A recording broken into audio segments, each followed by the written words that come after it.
Dungeon Boss just had a huge update. Thought we'd have a quick video and talk about some of the changes. So one of the first things that you'll notice, we'll go out to the campaign map, is that we have star levels now for each of the dungeons. And we'll talk a little bit more about that in a second. Another thing that you'll see on the map are these islands that have been added. We've got a gold island showing up here. Now you can run these once a day, but they don't take any energy, so you should definitely do that. You see I ran the first one yesterday. And what happens here, it doesn't take any energy, but you get a huge reward here in the form of gold. And when I say huge, I mean that first one, so you get 4 choices to go through. But the very first one, I believe I got like 60,000 gold, so that's, you know, somewhere 10 to 20 times as much as you would get on a normal island, and that was just for the very first one. It says, I haven't gone through all of these yet, but it says that the rewards go up with the higher level ones. And these don't open up right away. You've got to wait until you get to level 15 or 20 before these islands will open up. But after that, you should try to run them every day. Like I said, they don't take any energy, so it's not going to hurt. The only other thing I'd like to mention is that even if you fail when you're trying to go through, you lose your 1 chance. So you only get that 1 chance a day. Try to do something at least at first that you're sure that you can take that level, and you'll get great rewards for it. Same kind of thing on the XP island. You get all sorts of XP pots. Another thing, when I did this the very first time, I had a huge gem reward as well. I remember it being quite a lot of gems that came through. I'm thinking somewhere 100 or more. It might have been up to 200. Just a ton of gems for completing it, probably just for the first time. I'm assuming that's not going to happen every time. You'll see the Evo dungeon up here. There's going to be an Evo island.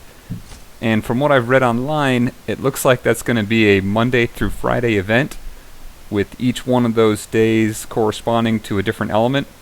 So there'll be a dark, a light, a fire, a water, and a nature going throughout the week. And on those days, you'll be able to get any Evo that has that color in it. So, you know, the Evos, celestial Evos, are split between 2 colors.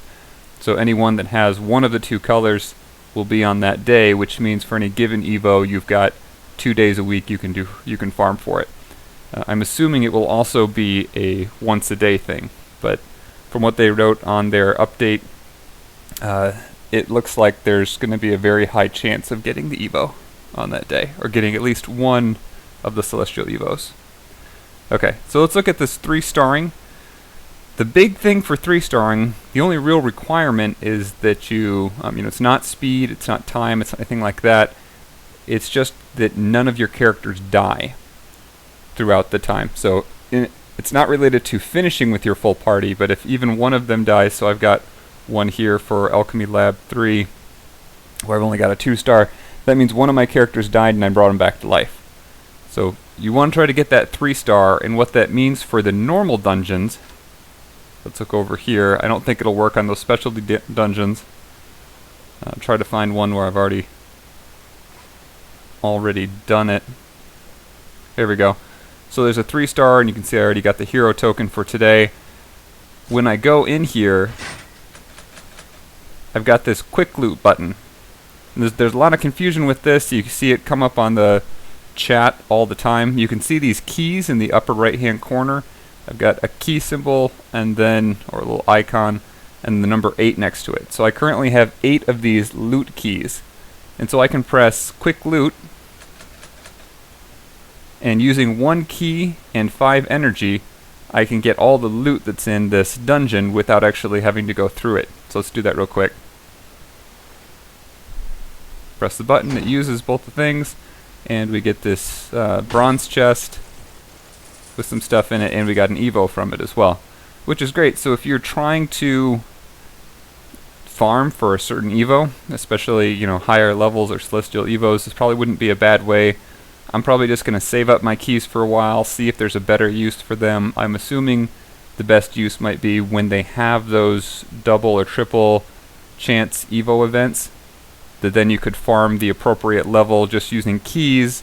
If you don't have a lot of time, maybe it's on the weekend and you're doing something else, that's probably a good use for these. Like I said, so just a nice new feature that I think if you save them up, then even on days that you don't have a lot of time, you can still use up all your energy and do all the farming you wanted to do. Okay, so that's most of the changes here. I saw some confusion on how you get those keys, and generally that just comes up randomly as you're going through levels. I've had them come up on a lot of levels as I've gone through. I've already used a few of them. They're not that uncommon. You'll get a number of them as you farm throughout the day. So that'll be a nice, fun aspect to add in. There are a few things that they added on the quest board. I don't know if I'll have any that show up right now, but the long-term quests, they have some for getting more of your heroes up to higher levels, so there's 20 heroes to level 30. They have them starting out even to level 10, I think, so like 10 heroes to level 10, 10 heroes to level 20, all the way up through there. And they just added that, which means when I uploaded or downloaded the update and started playing, I already qualified for a whole bunch of those and basically got something like 600 gems instantly, which put me up really close now to having that magical 2700 number where I can do another one of those portals. Do the portal for heroic gems and do the 10 rolls. So lots of, I think overall something like 800 gems I was able to get yesterday just from those quests and the couple new levels. So that really helped out. There are lots of changes to the My Dungeon, to the rating. I'm going to spend a little bit of time to talk about that. Check and make sure we didn't forget about anything else. One thing to mention on the elemental, the Evo Island, the order is supposed to be Monday is going to be the dark element, Tuesday for the water element, Wednesday for fire, Thursday for nature, Friday for light.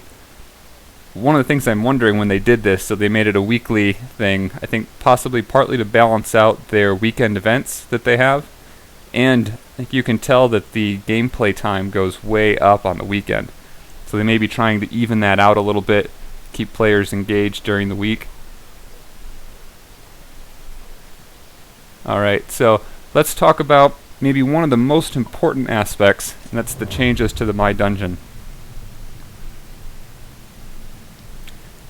In previous videos I've talked a lot about the mechanics of raiding, both on the offensive side and defensive side. Go ahead and go back and check those out if you haven't had a chance. But those mechanics have changed. Not entirely, but most of the mechanics actually have changed. And I think I'm going to be able to come out with some new videos pretty soon here to talk about those new mechanics. Right now this will just be an overview. So let's look at some of these and see what we can learn. So this is a good one to show something I was talking about. So one of the biggest changes is it seems like they've shifted it even further towards benefiting the defending side. So in the past, characters like IGOROK or Tsumi that had the multiplayer attacks couldn't use those attacks until the second or third turn. But that's not the case anymore. Here I've mentioned before trying to take out Yokozuna early on so he doesn't get a chance to use his mass daze effect. And that's what I was going for here. I think he's only a 2-star, but I wasn't able to finish him off. Usually I don't have that much trouble. So he does get it off. But the interesting thing here, he was able to do that before, there was no real change there. Tsumi didn't used to be able to do Soul Shred on the first turn.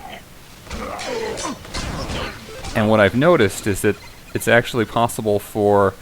The common rule before was that all characters that had a normal speed, that had a mass effect spell, that did significant damage on the first turn, weren't able to use that spell.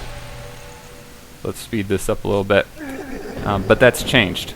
And that really changes a lot of the dynamics for who you want to have on your defending side. Let's go even faster. and brings in some new combinations that can do a lot of damage and have a lot of synergies together.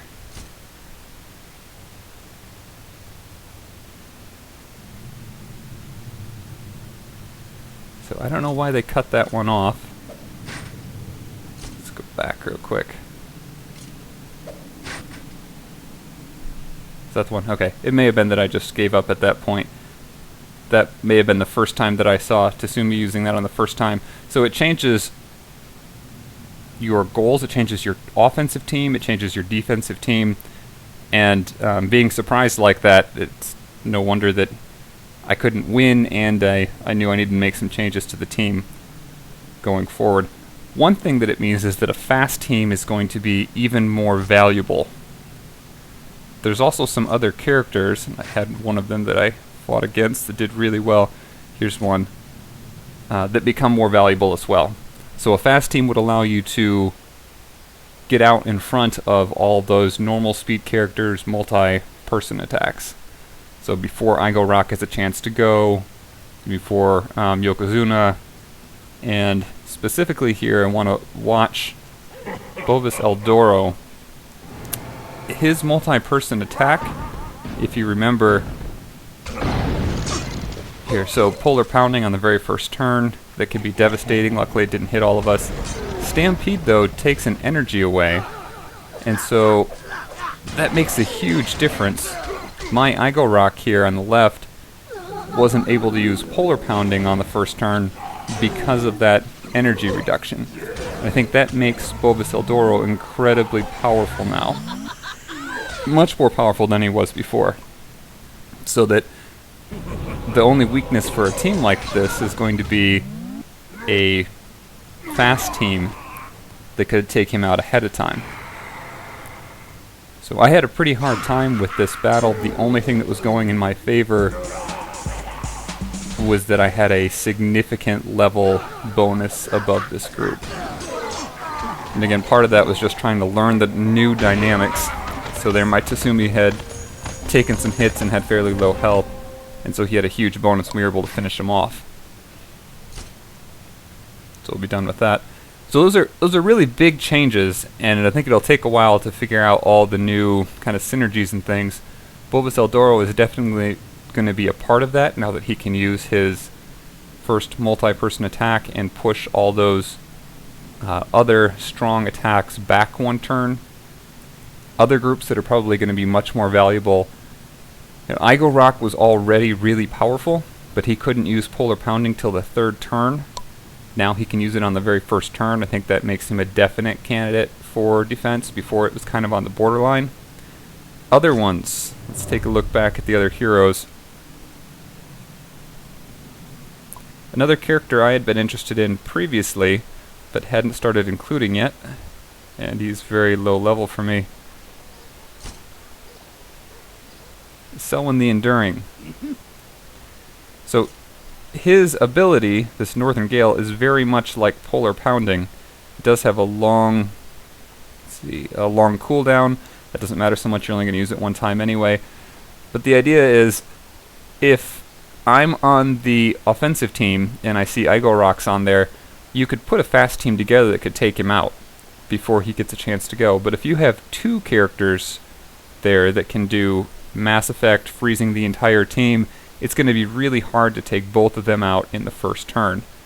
And then if you add in Bovus El Doro and push everyone's energy back, that would be incredibly strong against any normal or slow speed team, including Bovus El Doro. So that would, that basically helps you out with any normal speed or slow speed team, and then having IGOROK and our blue mage here in would help you against any fast speed team, because they can probably only take one of the two out, and you've still got one slot left open to determine what other needs and kind of counters you would be able to provide. So a lot of changes in this update.